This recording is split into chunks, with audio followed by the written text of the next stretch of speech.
મિત્રો સ્વાગત છે વધુ એક નવા વિડીયોમાં। આજે આપણે વાત કરવાની છે ગોપાલ ઇટાલિયા હાલ ભૂપેન્દ્ર પટેલને મળવા ગયા હતા અને તેમને બધી જ વાત કરી કે ભાઈ ઇકોઝોન વિશે અને બધી ખેડૂતો વિશે પણ વાત કરી છે। મિત્રો ગુજરાતમાં અવારનવાર જે કાંઈ ફેરફારો કરવાના હોય છે તેની પણ વાત કરી છે। મિત્રો એટલે માત્ર ગોપાલ ઇટાલિયા વિસાવદરની જ નહીં પરંતુ આખા ગુજરાતનું જોયું છે અને ત્યારે ભૂપેન્દ્ર પટેલ સીએમ પાસે ગયા છે ગુજરાતના અને આખા ગુજરાતનું ભલું થવાનું છે। એવા મિત્રો કેટલાય ધારાસભ્ય આવી ગયા હોય તો મિત્રો ઘણું ગુજરાત સુધરી શકે છે। આગળ તમને વાત કરું તો ભાજપ ખેડૂત વિરોધી સરકાર છે એવું હાલ ગોપાલ ઇટાલિયાએ કહ્યું છે ને કે ખેડૂતોને નોટિસ મળતા ગોપાલ ઇટાલિયા આકરા પાણી કિરીટ પટેલને કહ્યું કે 31 ઓગસ્ટ સુધીમાં 2 લાખનું વ્યાજ બેંક ભરશે। મિત્રો હાલ એવું ગોપાલ ઇટાલિયાએ કહ્યું છે ને આગળ તમને જણાવું તો વિસાવદર વિધાનસભાની પેટા ચૂંટણી પહેલા પાક ધિરાણને લઈને વિવાદ સર્જાયો છે।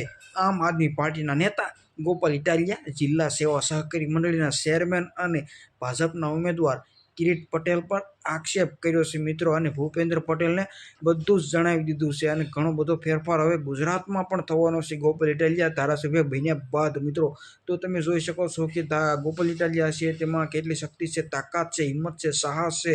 મિત્રો તેને આવા ભણતર બાજો હોય એને જ તે આપણે ધારાસભ્ય બનાવવો જોઈએ, એને જ મત દેવો જોઈએ, અભણને નહીં મિત્રો અને ગુંડાગીરીવાળાને નહીં। મિત્રો તમારું શું કહેવું છે તે કમેન્ટમાં જરૂર જણાવજો અને બસ આ વિડીયોમાં એટલું જ તે। આવા નવા વિડીયો જોવા માટે અમારી ચેનલ સબસ્ક્રાઈબ જરૂર કરી લેજો। બસ આ વિડીયોમાં એટલું જ તે। મળશું બીજા વિડીયોમાં, ત્યાં સુધી bye bye, take care, stay safe.